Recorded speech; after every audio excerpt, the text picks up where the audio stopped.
de noticias, el noticiero de la gente. Entérese a primera hora de lo que pasa en el estado, en Venezuela y el mundo.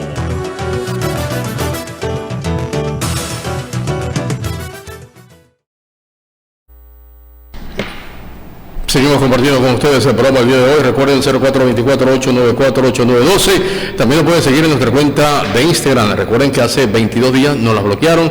Ya vamos por 36,000. O sea, muchísimas gracias por todo su apoyo. También tenemos más de 20,000 en TikTok, más de 20,000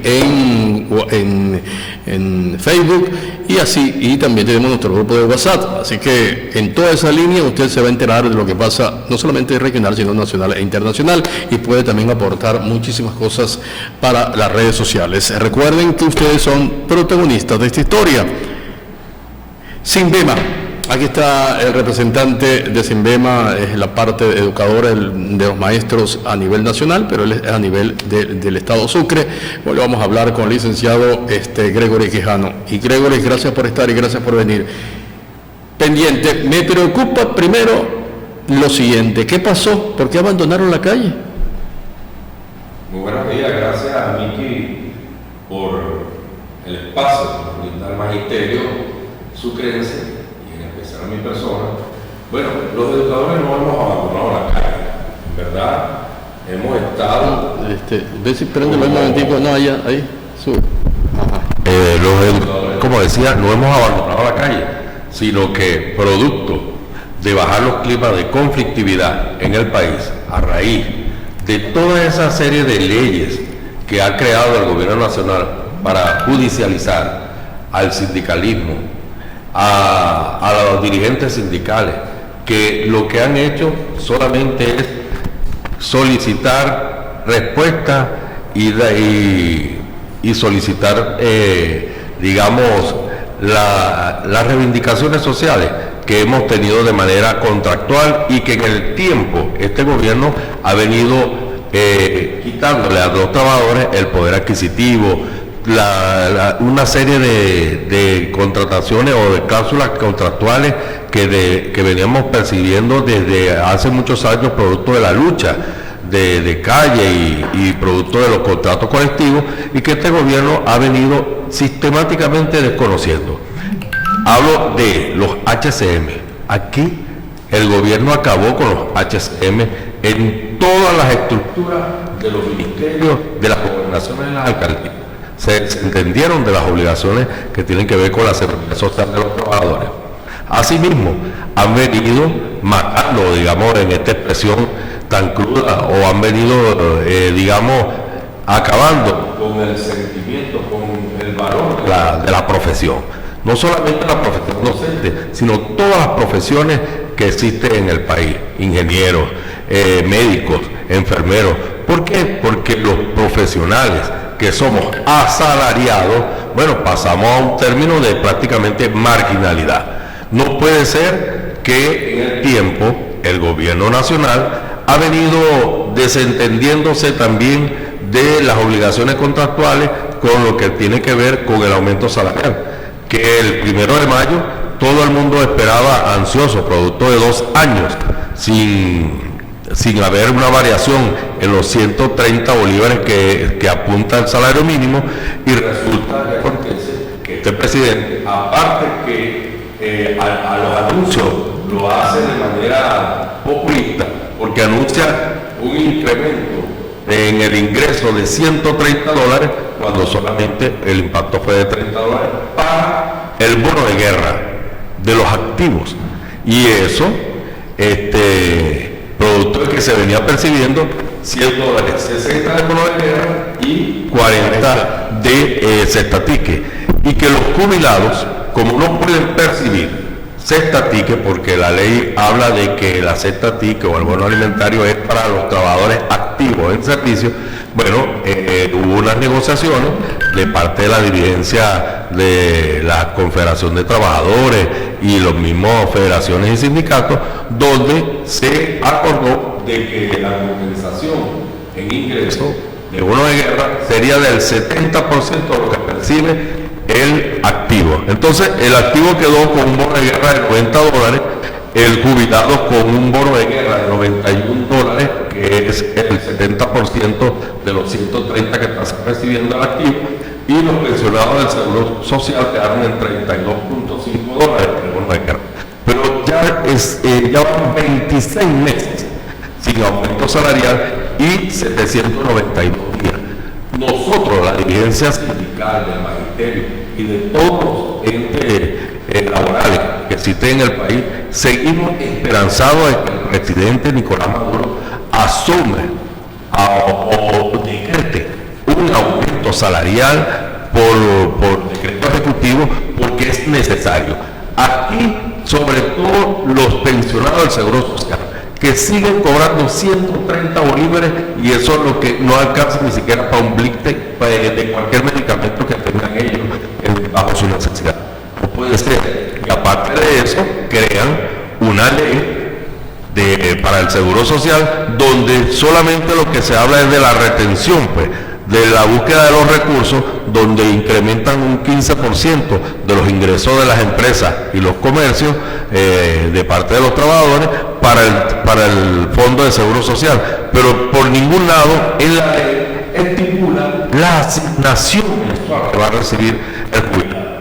Entonces no entendemos qué pasó con el Fondo de Prestaciones Sociales que maneja el Estado venezolano, producto de las retenciones o las deducciones que por ley le hacen a todos los trabajadores activos, y que los trabajadores activos son los que financian a estos trabajadores que ya cumplieron con sus años de servicio y tienen el cobro de la pensión de jubilados del Seguro Social. Gregory, quería también, no es negocio jubilarse entonces, ahorita, no es negocio.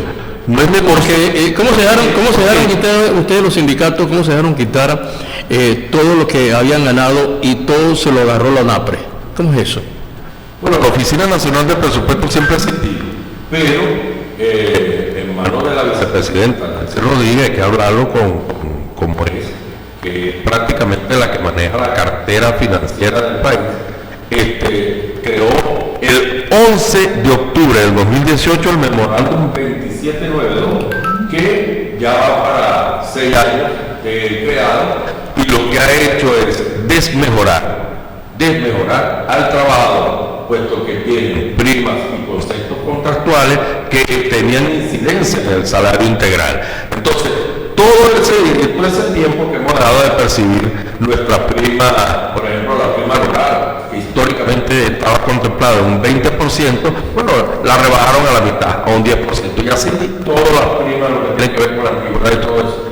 Eso ha afectado a todo aquel que se jubile, puesto que para los ministerios la cesta tique o el bono de alimentación no tiene incidencia salarial. En cambio, las gobernaciones y alcaldías sí tienen. Se dieron cuenta en diciembre con el pago de los aguinaldos, donde hasta cualquier barrendero en la alcaldía sacó por encima, mensualmente por encima de los 3.000 bolívares, pero un docente, por ejemplo mi persona, categoría 6, con 21 años con categoría 4, con 21 años de servicio, percibía como salario integral 689 bolívares.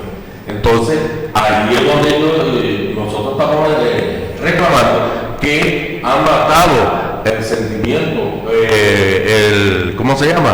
el entusiasmo por la profesión, sobre todo, ¿quién quiere estudiar educación? ¿Quién quiere estudiar medicina? ¿Por qué? Porque los muchachos, todos los que están, y lo que ha promovido el gobierno nacional, es la Universidad de la Seguridad, donde hay aquí más de 9 cuerpos de seguridad del Estado, entre Policía Nacional, Municipal, Estatal, bueno, el CONA, el DIESIN, todo tipo de cuerpos de seguridad, y todavía se ven los índices delictivos altísimos. Entonces, ¿qué queda para un país dentro de 5 años, por ejemplo, que es petrolero, o sus ingresos son de carácter petrolero, cuando ya las universidades en la mención de ingeniería de petróleo solamente hay 4 o 8 estudiantes por cada año o por cada semestre? Ahorita yo coloqué en el grupo una noticia que salió de parte del rector de la Universidad de los Andes, donde él afirma de que hay una deserción estudiantil del 65%.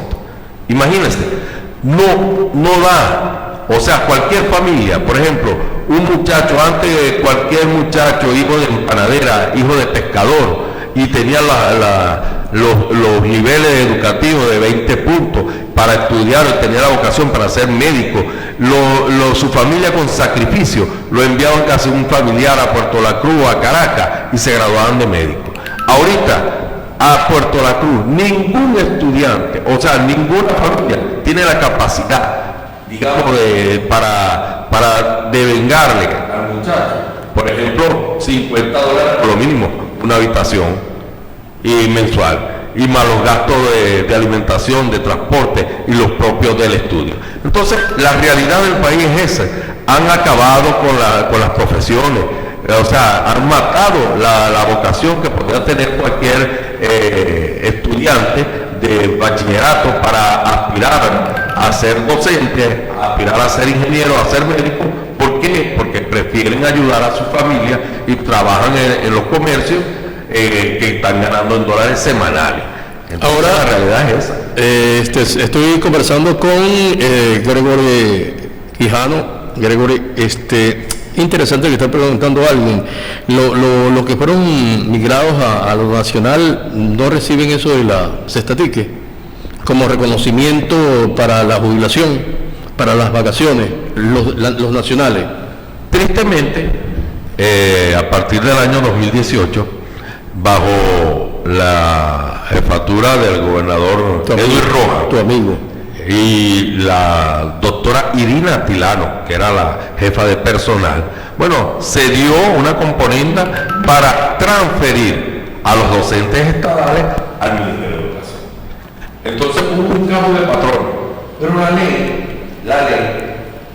habla de que, por ejemplo, el patrono tiene que, por el espacio de 5 años, denegar todos los compromisos contractuales que tenían, que fueran el beneficio del trabajador que tenían en el Estado y que no tienen el contrato colectivo. Por ejemplo, el docente estaba, aparte de la firma geográfica, que era un 20% del salario, tenían una compensación que se llama ruralidad, que era el 20% por cada 10 años de servicio que tenía en labores en la zona rural. O sea, que el docente que estaba en el campo y tenía 20 años de servicio recibía 40% de ruralidad más los 20% de prima geográfica. Asimismo, han venido acabando hasta con las cajas de ahorro, porque no hay capacidad en base, porque no hay salario, como no hay salario, no hay capacidad para los créditos hipotecarios, para los créditos de vivienda, de vehículos, porque ¿cómo le cobran? ¿Cómo pides un préstamo de $3,000 o de $7,000 que puede costar una casa, o $3,000 que puede costar un vehículo usado? Porque ¿cuánto te van a cobrar mensual? ¿Cuánto te van a quitar mensual? Entonces, este gobierno, le digo a los docentes estatales que fueron transferidos a la nación, este gobierno ha venido acabando sistemáticamente también con la descentralización, que es un logro de la democracia de muchos años y que le dieron oportunidad a muchos líderes en las regiones que no venían para aquel momento del bipartidismo de Aley Copé, como Ramón Martínez, como Manuel, como Tablante, y estas personas lograron el liderazgo y fueron aceptados por su pueblo.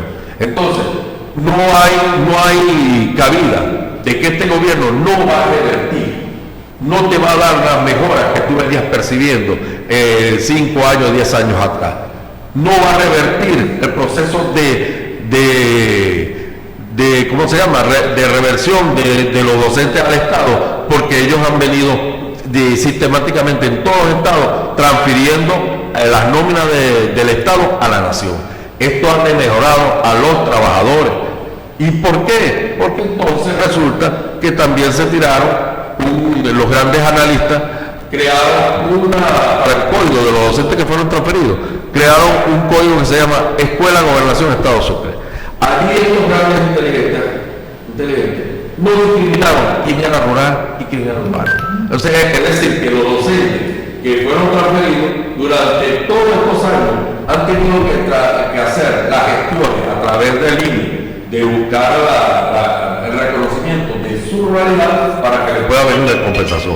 Y además, como no tienen ubicado en el voucher el sitio de trabajo, tampoco se discrimina. Esto es desmejorado también de que las personas que han sido jubiladas,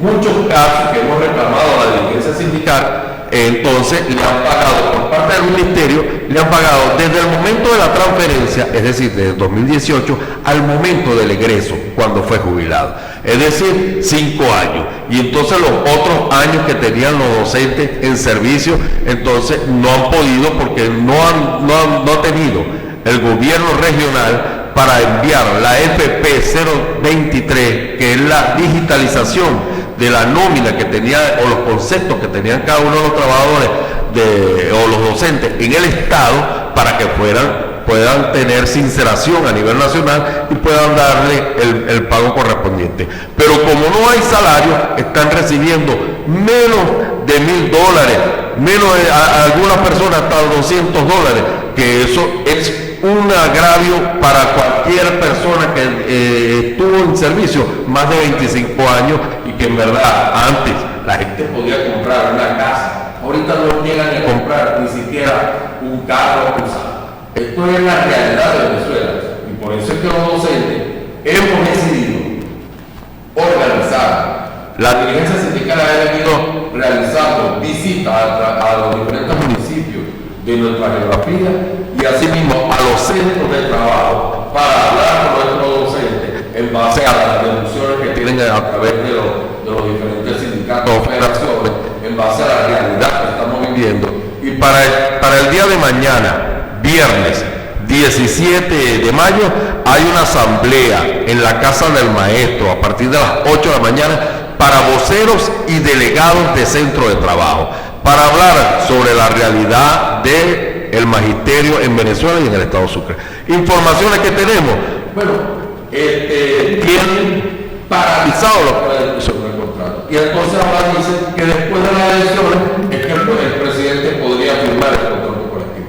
Es total una mentira, porque a los docentes que veníamos siendo un sector privilegiado dentro de la vida laboral del país y el reconocimiento que teníamos de parte de la ciudadanía, bueno, hemos pasado a ser prácticamente marginados. Y entonces, ¿qué pasa? Nos metieron en una camisa de fuerza que llamaron contrato único y unitario, donde 17 federaciones que se distribuyen, 9 federaciones del magisterio, 5 federaciones de los administrativos y 3 de obreros.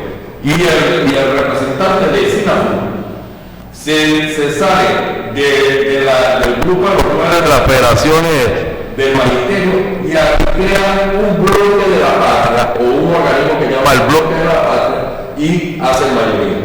Es Orlando Pérez el que tiene retraso contractual. ¿Por qué? Porque como tiene la mayoría, nosotros no podemos entregar un pliego conciliatorio, que es poner las partes a través del Inspector Nacional del Trabajo, las partes y nosotros hacer las peticiones y que el patrono dé respuesta en un tiempo perentorio. Si no cumplirse el tiempo perentorio y no da respuesta, se pasa al otro estadio que dice la ley, que son el pliego conflictivo, que se puede administrar de 24 horas, de 48 horas o un paro total, pero no podemos hacerlo porque las federaciones del magisterio quedaron en minoría con 8 y el bloque de la parte tiene 9. De allí que no se ha discutido contrato, de allí que siempre hay o sea, en el tiempo se le ha mentido y se ha prorrogado todo lo que es la discusión del contrato. Entonces, este mismo compañero Orlando Pérez es el que también es vicepresidente de la Central Bolivariana de Trabajadores y es que dice que el gobierno no tiene para pagar $200 cuando la canasta alimentaria tipificada o estipulada a través del Centro de Análisis de la Federación de Maestros Sendas, que está para el mes de marzo estaba en $554, se trazó por debajo de la media. Y la mayoría de las centrales de trabajo estipularon que $200 porque tienen una comisión técnica que tienen en los cálculos de que el gobierno tenía para pagar las nóminas en base a ese salario mínimo de $200. Pero el gobierno sigue desconociendo. ¿Cómo es posible que el ingreso vital, que lo llamó el año pasado y este año lo llamó ingreso integral, que es puro bono y que no tiene incidencia salarial, entonces tienen y que se le cayó la mentira cuando dijeron que si aumentaban el salario se iba a disparar la inflación? Pero ¿cómo tú tienes para pagar el dólar fluctuando mes a mes? Y no tienes para llevar eso al salario. Y así mismo el gobierno también se le cayó la careta cuando ha mantenido por espacio de todo este año el dólar del Banco Central en 36 bolívares. Y el año pasado, cuando hablaba del dólar criminal, entonces resulta que la diferencia era un bolívar o 2 bolívares. Daños adelante y más mayor. Menoscabo de la economía y del poder adquisitivo de todos los trabajadores. Bueno, muchas gracias, ¿verdad? Interesante toda tu exposición. Gregory, ¿otra cosa que quieras agregar? ¿Alguna reunión que tengas? Bueno, en verdad, recordarle a los compañeros que son voceros y delegados del Centro de Trabajo que mañana vamos a estar en la Casa del Maestro esperándolo para discutir todo lo concerniente al magisterio en Sucre y en Venezuela. Y asimismo, queremos recordarle a los compañeros que en verdad ya definitivamente el magisterio ha dejado las calles porque no podemos o no vamos a darle, cabida al gobierno para que nos judicialice a nosotros la diligencia y no cree un ambiente de que hay un conflicto en Venezuela para que paralice un proceso democrático como son las elecciones del 28 de julio, donde el magisterio sucrense y todos los trabajadores de Venezuela van a dar respuesta al presidente Nicolás Maduro por todos los daños que nos han hecho durante estos más de 10 años. Muchas gracias al jefe de SINBEMA de esta entidad, mi amigo el licenciado Gregory Quijano. Gracias por haber compartido con nosotros el programa. Se fue rapidito, la media hora, pero bueno, vamos a regresar con más noticias para ustedes en el noticiero de la gente de Noticias 24. Dale. Ya regresamos con De Noticias, el noticiero de la gente, por Telesol, la imagen de Sucre.